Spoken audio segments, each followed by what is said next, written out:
I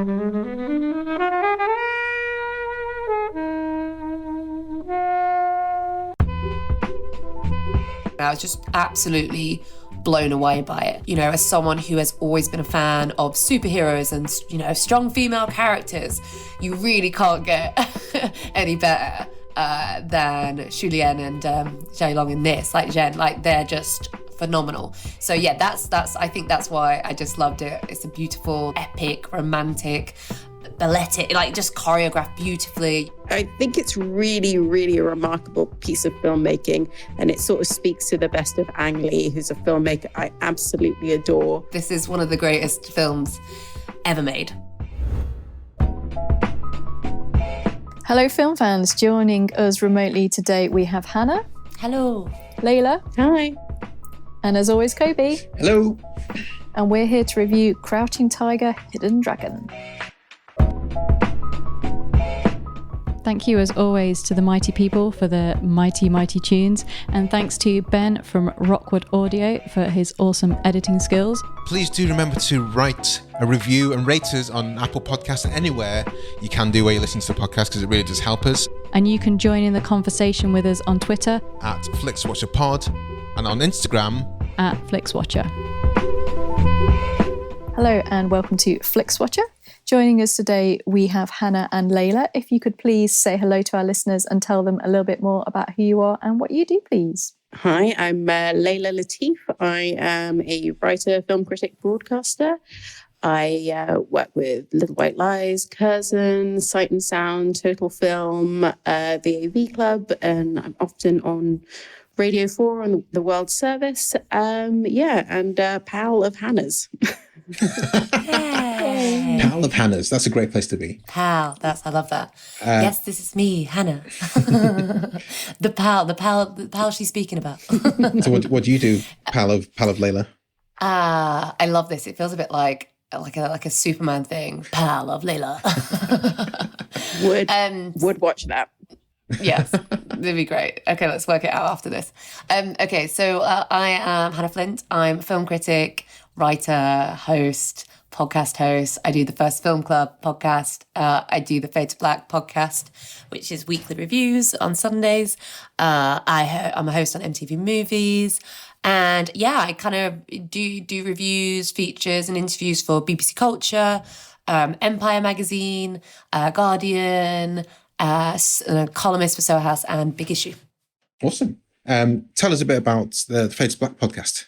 It is myself, Amon Warman, and Clarice Lockery. They're both, if you don't know, they're critics, then wise up, you should. And we have a nice kind of chinwag about the weekly releases. And we finish it off with a hot takes section, which are always quite spicy. So yeah, it's really fun, and it's kind of, we don't really take ourselves too seriously. Actually, sometimes we really do. We get very passionate. Amon got very passionate about Uncharted in that episode, so look out for that. And every now and again, we have an interview. So we had Jonas Per Rasmussen, who directed Flea. He had Denzel Washington on recently. All the big names. Michael B. Jordan. So yeah, come on down, join us. I do like hot takes. I think that's one of my favourite parts of your show, where you wail in on a subject matter which is often topical, but sometimes just something that's is evergreen. Like spoilers. The spoilers one, for example. I remember that when Amon was like, "Don't spoil anything ever," and you were like, "Nah, yeah, I'm spoiling." I actually no. I mean, you can go and listen to that. I can't remember what episode that is, but it was like, early on, what's the statute of limitations on spoilers, and I suppose also where. You know, well, if you're online, okay, what we like, if you're watching like Boba Fett, you know, it goes out at the same time across the world. Mm-hmm. Sometimes it's 8 a.m. here, it's midnight in the US, whatever. So it's all different times. So the idea is like, if you don't want to get spoilers from that thing, just don't be on Twitter. No one's forcing you to be on Twitter. No one's like, unless you're a social media manager and you're getting paid to be on there. I just kind of feel like, yeah. So there's I have some very, Amon didn't necessarily agree with me. I have a very slim tolerance for spoilers, so I was on one side. Well, I assume you have me on mute. No, just like things for when Spider-Man came out. The rule is if it's in the trailer, it's fair game. No, absolutely. But like, you have people who take it so far. Like, someone once like had a go at me because there was a picture of Ahsoka Tano, you know, Rosario Dawson as her, and like anyone who's seen Clone Wars knows what she looks like. So, you know, you're pretty sure it's going to be exactly the same. And someone literally went really hard. It's like, you've just ruined it to me. It's like, I ruined The Mandalorian for you. That has ruined your entire experience because you now have confirmation that Ahsoka Tano looks exactly the same as she does in the Clone Wars.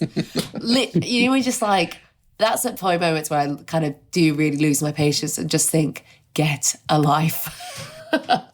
I'm on your side in that case. What's she called? Jane, this person.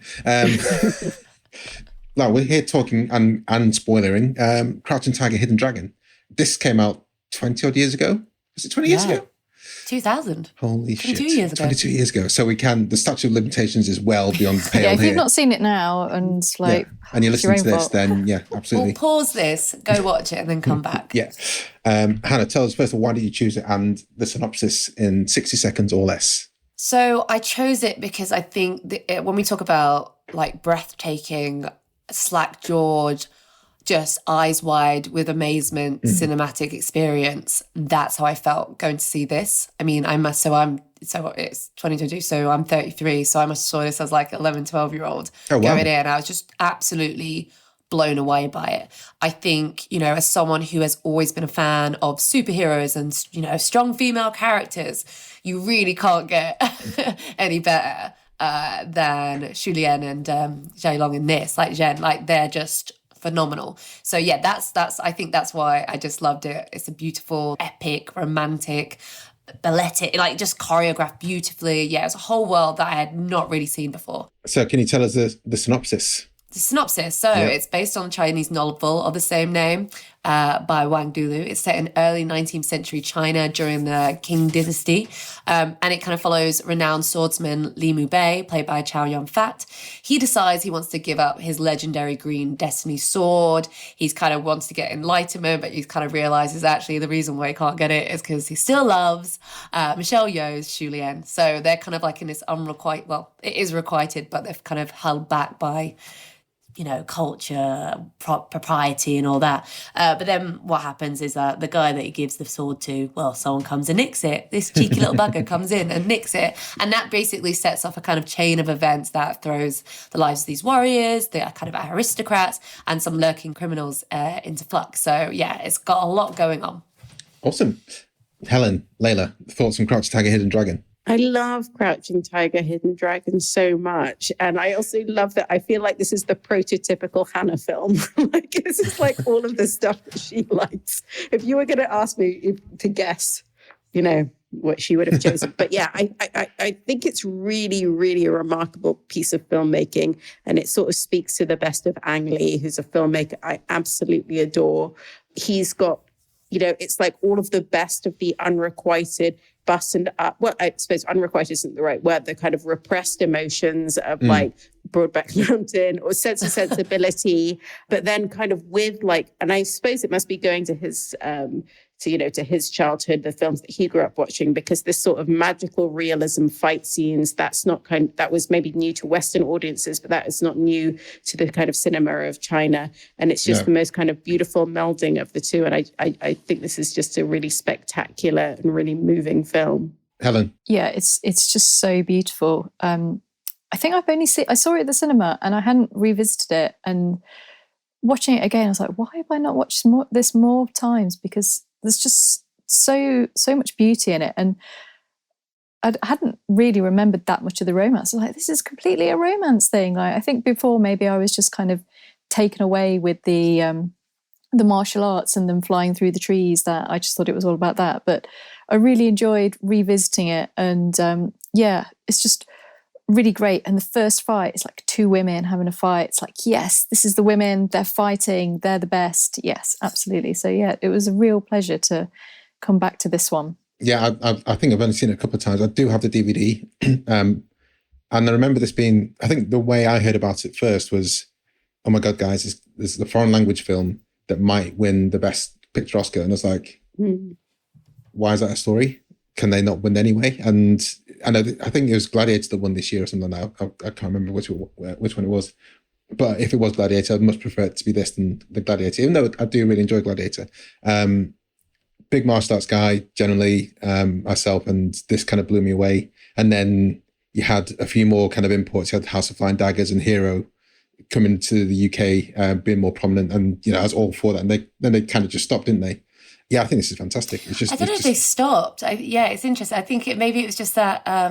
because I think one of the things I saw recently, which was beautiful, was at the Toronto Film Festival in 2018, Shadow, which I think is on Netflix, Zhang, and that is breathtaking, epic.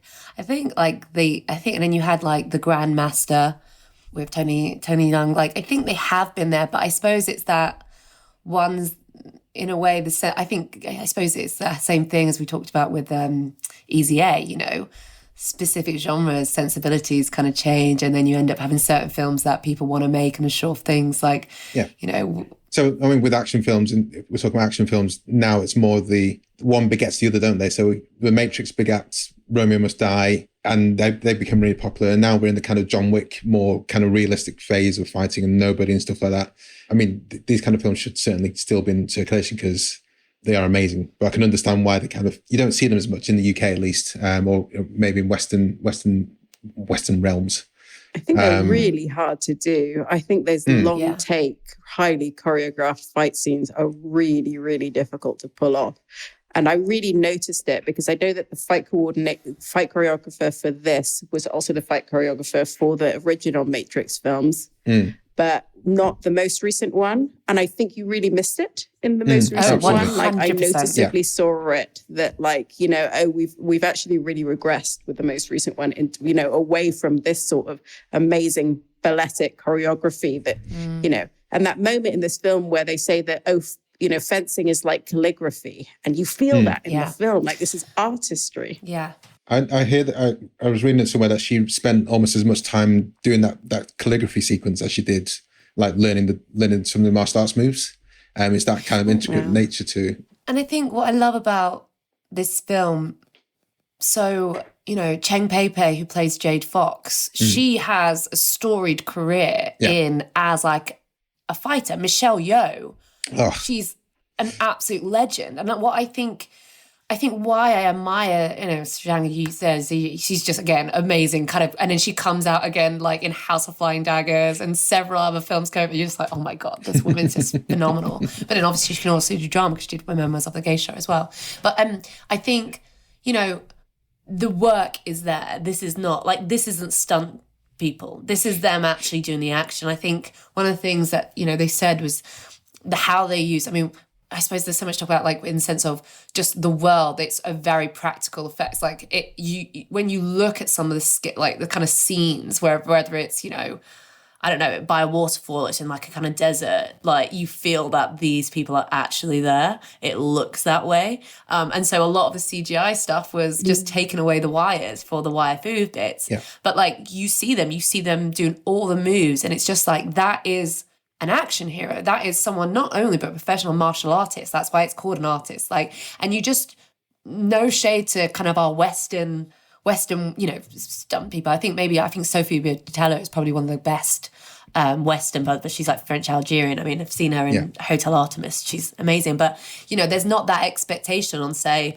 Brie Larson in Captain Marvel. That expectation, even like some of the fighters that's why Shang-Chi was so amazing because, again, that was how they basically celebrated everything that's come before. Like, whether it's, Jackie Chan using his kind of physically when it's in the... We're talking about Shang-Chi now. I feel like we're not talking enough about Crouching Tiger. I hated Shang-Chi, full disclosure. Let's not talk about this. Let's not talk about we might not be pals anymore. Well, it doesn't have the practical beauty, the place in the world, the natural light, the gorgeousness of this. I felt that felt very green screened in comparison. It was. Yeah. And then you look at Crouching Tiger and it's just stunning, visually beautiful. And, as you said, I think you said, Leila, like, it's interesting. And what you said about like Oscar nominations as well. If you look back at the history of how many foreign language films have actually been nominated to Best Film, it's like there's barely any. I think like The Grand Illusion was like the first one. back in like the 30s. And then since then, I think there's been like, I'll say this, prior to Crouching Tiger's release in 2000, there was only about 7 in the space of however many decades, like 100 8 years, decades, 70 years.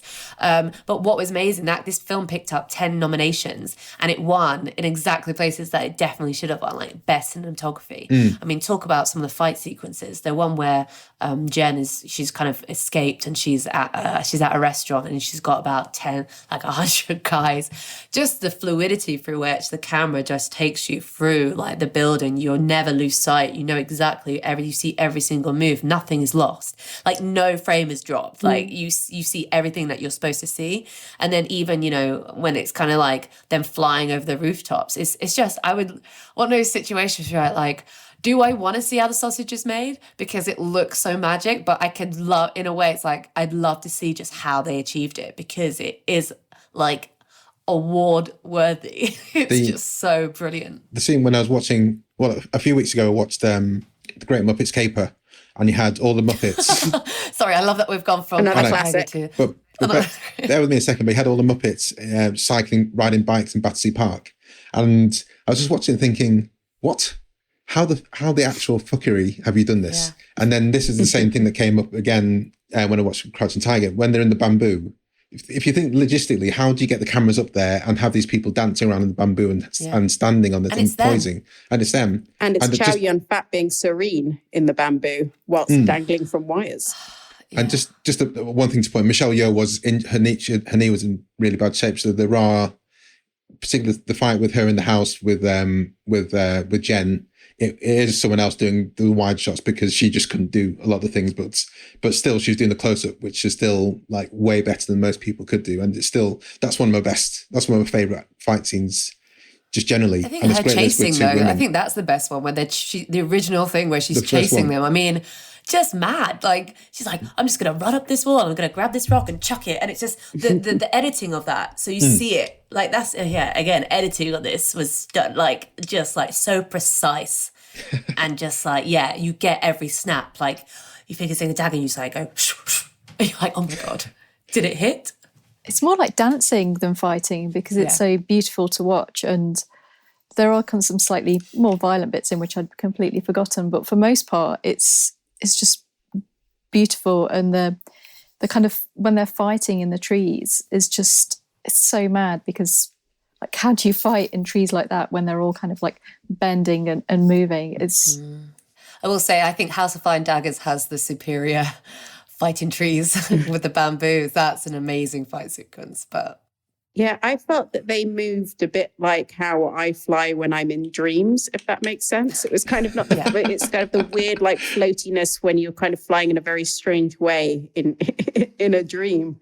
I always feel that if kind of Mulholland Drive captures nightmares, for me, this film catches dreams. That's such a really wonderful like way of putting it. Both ends of the spectrum. Yeah.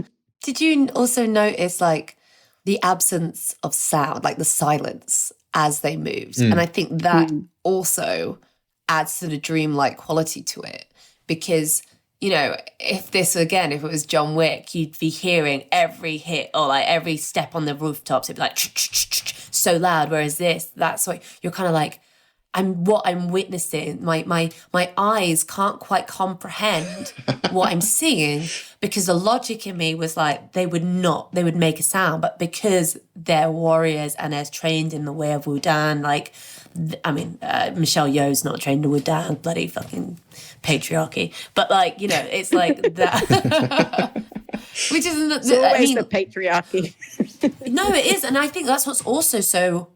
Like, sorry to segue into something else, but like the gender politics and the feminism within this film, and like how, like, you know, Chow Yun-fat, sure, he's the main guy, but like it's all women like that we care about, even whether it's Jay Fox being the bad woman, but you can kind of even sympathize with her. It's like, yeah, girl, I get it. Like, man did not cheat you, and then, you know, this kind of. I you know, you were saying earlier about like Leila about how like there's I suppose like a kind of a through line through Ang Lee's movies that, you know, the idea of kind of being repressed. And I think in a way, for me, I see Crouching Tiger and Sense and Sensibility, his other, you know, kind of polite society class kind of film, then being two sides of the same coin. Because, you know, I forgot about like how much like the kind of sisterly relationship there is on there. And like, whereas, you know, Zhen is like Marianne, kind of this like, I just want to be free and I want to do this, an impulsive person.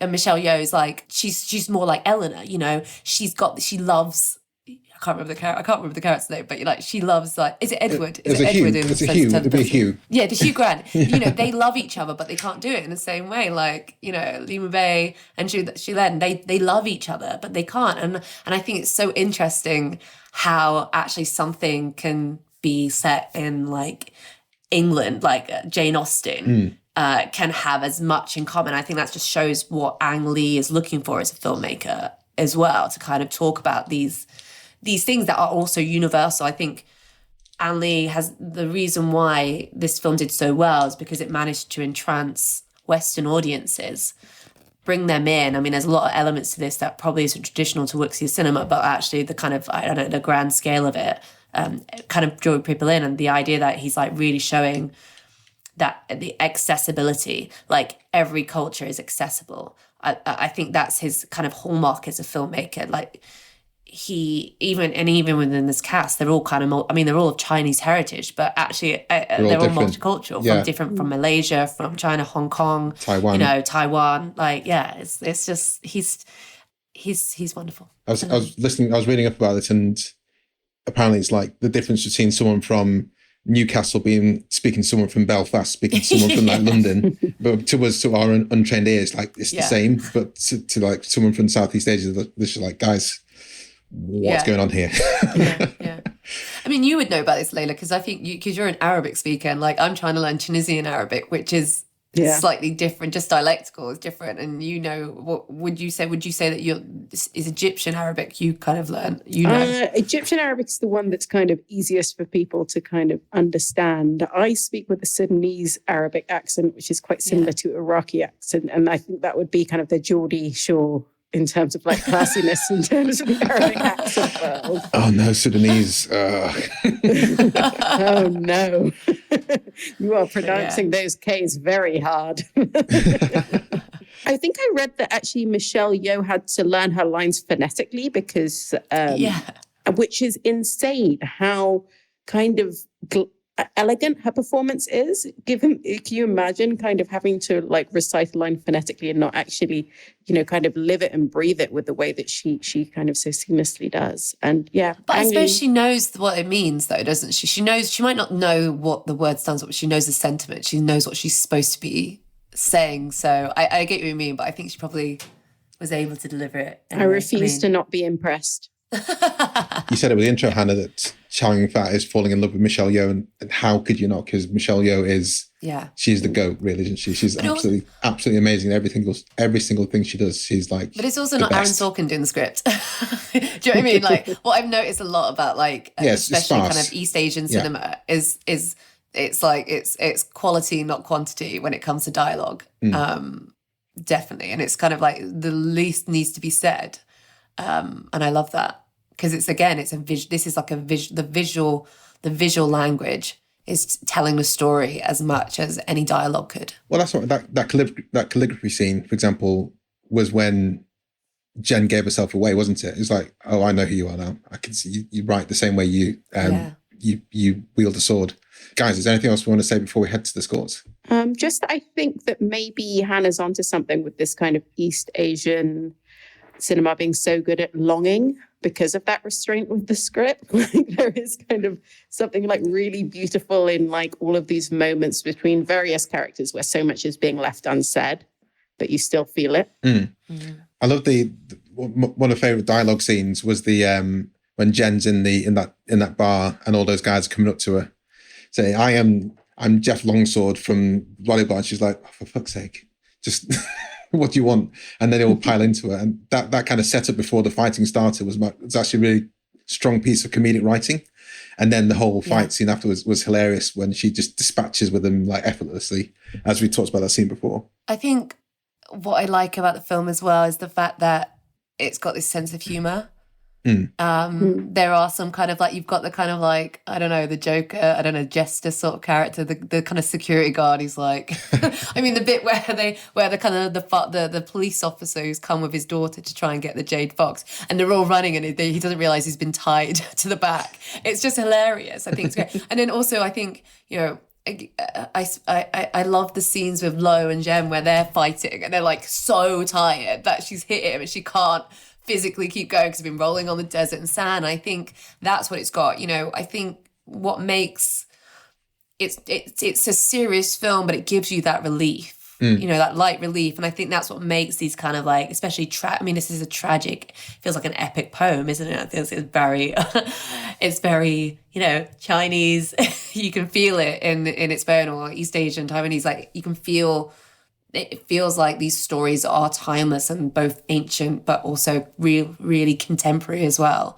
And I think why it's so good is the balance of all those different ideas and imagery. You know, you got the Chambara kind of like Western sort of thing going on when they're getting attacked. Like that felt like, oh, this feels a bit like John Wayne. And I wonder if that's also a way that kind of Western audiences really could like recognize that. That could have been like, I don't know, Arizona, you know, like just the look of it. But yeah, he just knows he's got all these different things going on. The combination, like the composition of it, just outstanding. Well, let's head to the scores, guys.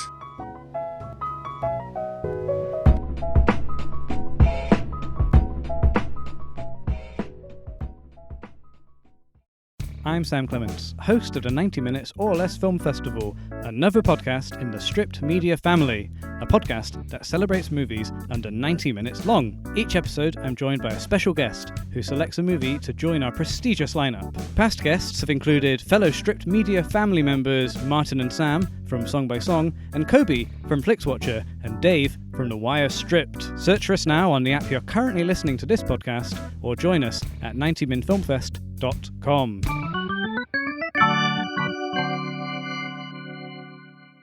Welcome to the Flixwatcher scores. All of our scores are out of 5. You may have decimal places if you wish, and we'll start with you, please, Hannah, with your recommendability. 5. Like 100% 5. This is one of the greatest films ever made. Leila. I'm going to go with a 5 as well. I mean, I don't meant to be like that curmudgeon, but like I really feel watching a lot of contemporary action films and watching this, you see that something has been lost, like a level of skill, a level of kind of like grounding things in the practical world around you. And like, I just feel like this is like a really extraordinary piece of work and something that I want us desperately to return to. Helen. Yeah, absolutely. I think it's probably maybe an over-reliance of CGI, and we'll kind of like add that in later, or I don't know, this just kind of feels that every detail was kind of like thought about and nothing was, you know, we have to get it like this. And I imagine it was quite a sort of strenuous thing to put together, and it doesn't look like it's an easy film to do. If you read what Ang Lee said about it, he was like, for 8 months, I was like depressed. I hated it. Like he had a terrible, like it was the worst time of his life. And it's like, it makes me so sad that like he went through all this trauma to give us this beautiful thing. But it's just definitely something was kind of like captured at that particular point. And it feels like it's almost sort of been encased within its own thing. And it's just a really, really beautiful piece of filmmaking. And there's probably like people say, oh, well, you know, it's subtitled, blah, blah, blah. You know, it's subtitled. Just think you need to get over that, you know, if you haven't seen this, then like 100% you have to watch it. And if you, like me, saw it like years and years ago and haven't rewatched it, then rewatch it again, because it's still as beautiful. And it's probably even more impressive now when we've kind of seen where cinema's gone, but it's not kind of surpassed this in terms of sort of its beauty and the fighting. So I'm a 5 as well. Yeah, I'm touch low because I know people who just like, oh, go and see it, subtitles. But still 4.8. Amazing. And what's the point too? Is that just because of the subtitles? Because people be like, and I know there's people, I I can't be asked to have that discussion with those people. Well, for those 0.2 of people, fuck you. But I think this is one of the things that I love most about what this has brought to cinema generally, because there's a phase of the Jason Bourne type of fighting, which is actually nauseating because you don't know who's hitting who from which angle and what's happening. But then but then it kind of took a step back to one reason I really like John Wick is because you see the wide shots, you see everything that's happening. But I think I will say this. I know we say the Jason Bourne thing, but I think there's a very different way of that. Like, I think it was on the second film, was it Paul Greengrass? But the first one wasn't. But like, no, yeah. It's how they basically copied it and not executed it in the same way.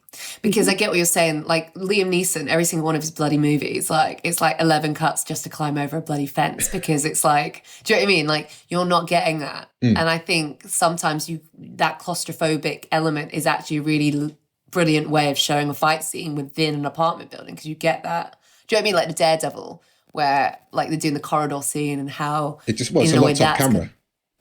Pardon? Well, in Daredevil, you know, the corridor scene where he's kind of fight through. I mean, even Hotel Artemis as well has a corridor scene where it's like trying to navigate through that. And I think those claustrophobic, I think there's a space for that. Or even like the Raid. No, but that's what I mean. That locked off but scene. But the editing is not, they're not cut. Yeah, exactly. That's what I mean. So in that scene in Daredevil, there was just a locked off shot down the corridor and it was a continuous shot and you could see everything was going on, people bouncing in and out, and there wasn't any cuts, at least obvious cuts. And that to me is like the pinnacle of doing it. You show that people have worked in the choreography. You can see that, you know, at some points, Charlie Cox, you know, at least faking it, he was like really breathing because he's worked his ass off for a minute in this scene. Yeah. But it's the quick cutting bit that I find disturbing with the Paul Greengrass Bourne stuff. And that's what you don't see with John Wick. I haven't seen the Daredevil one, but is it a bit like the one in Oldboy with the hammer?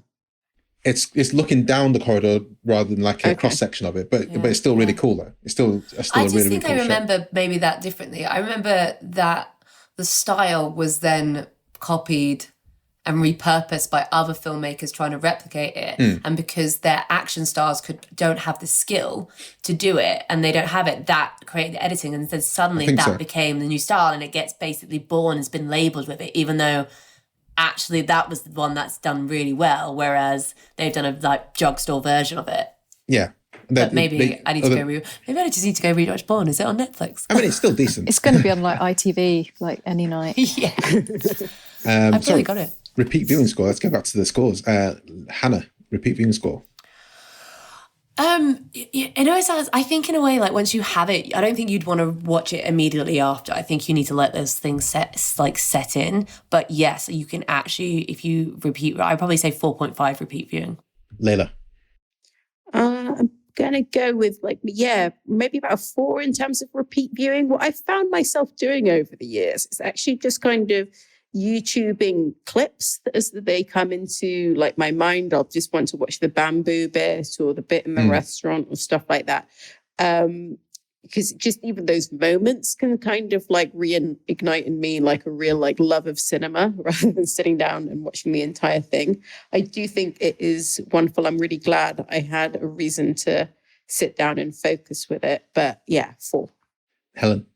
I can't believe it's taken me this long to revisit it. I don't really know why. Maybe availability, but I had it on DVD for years. So weird. I think I probably will watch it again. I'm not sure how soon. Maybe another gap of 20 odd years. I don't really know. A 3.5. I'll see you here in 20 years. Yeah, for the anniversary watch. Yeah, I'm same as Helen. This is second or third time watching it in 20 years, which is definitely 3 times, but maybe I don't think more than that. Should watch it more, but now I'm like mad keen to watch Hero and House of Flying Daggers again. Unfortunately, I don't have a DVD player at the moment. Otherwise, I'd just reach across to yourself, Hannah, and take it from behind on your shelf. So I'm going to go for 3, I think. Small screen score. Oh, interesting. Hannah, small screen score for Crouching Tiger, Hidden Dragon. I mean, do I get the same sense of awe that I did when I saw it? Like, do you need to see this in a cinema? 100%. Like, that is the ideal version of seeing this film. Did watch it again last night, filled me with as much joy and just like amazement. Yes. I actually think this is what, and I think it goes back to what you're saying, like Leila, about like, there is like every aspect of the filmmaking, whether it's production design, choreography, acting, cinematography, direction, or every bit of it is to such a high level. It's like it's like firing on all cylinders that you can watch this and it still looks amazing. Like it hasn't degraded over the years in 20 years time. And even on a small, like a screen, I mean, I've got a pretty decent TV, but it just looked phenomenal. And I was just kind of still like, again, like some of the shots where you have the backdrop where it's just like open space, or even just the framing of certain scenes where they're sat having tea. It's just beautiful to look at. So yeah, I'm going to go maybe like 4.8. Leila. I'm going to go with a 4.5 because I think actually watching it on a TV, like it almost became a slightly different film for me. So where I was kind of coming for the gorgeous action sequences, I kind of found myself more engrossed in the like gender politics and like the kind of tragic romance of it all, because I wasn't, too concerned with like the spectacle of it all. And then like another layer and a load of really interesting things to me and stuff that I really love generally about Ang Lee's filmmaking came out. And I was reminded of his film Eat, Drink, Man, Woman, which is, one of my favorite romantic comedies. And I think it was, where you maybe lose in action, you'll find yourself just being completely transported into, the incredible performance of Chow Yun-fat. How's he still sexy though, with like half his head shaved and his long ponytail? What was your score there, Leila? Sorry? 4.5. 4.5. Helen. So apparently on that, with his hairstyle, apparently he had to be shown like a computer rendering of what he'd look like with that hairstyle before they'd let him shave it off. He was like, I need to see this so you could have a look. I need to still, if I still look hot. It's like, yes, I approve. I think I agree with you, Leila, about it being it's almost like a different film watching it in a small screen than it is the big screen, because I remember seeing it at the cinema and it just sort of like blowing my eyeballs away. And this would have been like after The Matrix as well. So this time round watching it on a small screen, I felt that I was more involved in the story. So I think if you've not seen it before, then do try and see it in the cinema, or I don't know, the massive screen that you can find, because watching it on a small screen, you might be like, this is kind of all right, whereas you want it to be like, wow, this is amazing. So I'm going to give it a 4. Yeah, I don't think I've seen this in the cinema, which is silly. That's an oversight. And I do. So I'm going to give it a slightly lower score because I really want to see it in the cinema. And I think that fight between Jen and Michelle Yeoh's character, I can't remember her name right now. Julien in the when Julien's running out of all the weapons. I remember that track, and I'm sure I think I've watched this in isolation, so maybe Leila can confirm for me when you've watched the scenes in isolation. But the score at that point is like immense. And I think I'd love to see that in the cinema and have all the sound envelop that scene as well, that section as well. Small screen score, 3.5. Engagement score, Hanna. God, I feel like I was utterly wrapped. Oh, we're talking about you. This is your Yeah. interpretations. Yeah, I felt really engaged. I mean, I didn't feel distracted at all. As someone who always goes to my phone, like I was like in it to win it. So I'm going to go, but then I can also understand again, like, I think it's going back to what you said, Kobe, about like subtitles, but then I think that's why you need to be engaged, because you're going to miss things. There's not a lot of dialogue, and if you miss one, you might miss some really juicy idioms thrown in there. So I don't know. Okay, 4.7. Sure. I'm just like giving you a random number here. I'm like, I don't know what I am. It's what you feel. Leila. I'm reminded of the Bong Joon-ho quote, which I am probably misremembering. Once you such a beautiful line, isn't it? Yeah, once you overcome the 1-inch tall barrier of subtitles, there's a whole like new world ahead of you. So I mean, I don't mind subtitles at all. I actually think they kind of sometimes keep me more engaged because I can't like half watch. So yeah, for me, 4.5. Like I find it really engrossing, and it's very poetic and lyrical, and you can kind of, just kind of almost look at it as like an art piece, and it's quite transfixing. So yeah, 4.5. Helen. I like that art piece. It is a bit like that because there isn't that much dialogue, and a lot of what happens is unspoken, that you can kind of like drift around in it, and you can kind of like get what you want with it without having to be continuously reading all the time. And it's not one of those that it's not like any twists or anything. So if you kind of miss something, you don't need to go, oh, I need to go back. So I'm going to go 4.5 as well. I'm going to go for 5. Yeah. Kobe. Absolutely. Wow. Get stuck was in there. not expected. There you go. There's a plot twist. Screwing over that 0.2% of people. They're furious now. But I think exactly. But I think it's that piece that with any subtitled film or TV, there is that extra level of engagement you need to have, and I think sometimes that does stop you, because if you're feeling a bit tired or just need something to chill out to a bit, it doesn't really help. And one of my favorite TV shows at the moment is Call My Agent, a French TV show, and I just can't barrel through it because I'm just like I'm just a bit too tired to really get it. Watch subtitles after a certain. It's like I'm like a old person. It's like not after 6. It's like if I'm at home on my own, I really, really struggle. I have to okay, crack open the Diet Coke, Hannah, we're going in. Little sticks to open your eyes. Yeah, like Malcolm McDowell in like Clockwork Orange. Like, But once you started, then it does hook you in. And I had to watch this in a few different sittings, but each time was like, oh yeah, this is great. 4.5. Sorry, 5 in total. That gives us an overall score of 4.39375. Boom. That's good. Hefty. I feel like you brought the average down, Kobe, and I will never forgive you. I didn't bring it down slightly with the recommendability. 3.5. That 4 point. brought it down. No, overall, because we're all in the 4s. No one will blow. It's fine. I'll never come back on. It's okay. We've still got a high overall score. Over 4 is amazing. Made a powerful enemy. Come on, Flinty. I'll get my green destiny out on you, mate. So Hannah and Leila, can you tell everyone who's listening where we can find you online, and we'll say goodbye to the listeners? Yeah, you can find me on Twitter. Don't tweet me though, unless it's nice. At Hanna Flint. You can find me at Fade to Black podcast, The First Film Club, Interview Movies, and Empire. All the places that you read. Leila. I'm at all the places that Hannah doesn't write at, which is...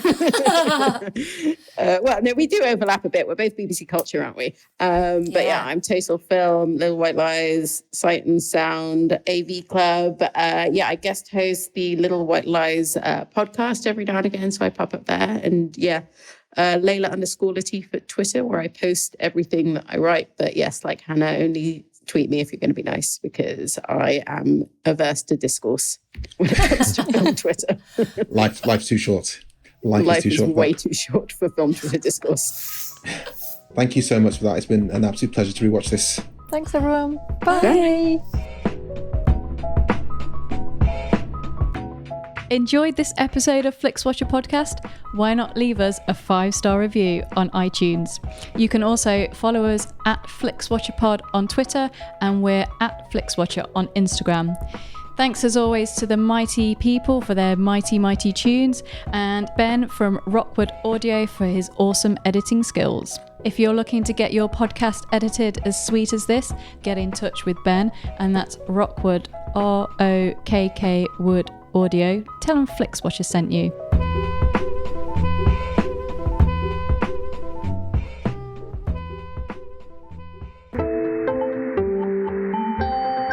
You just heard a Stripped Media production.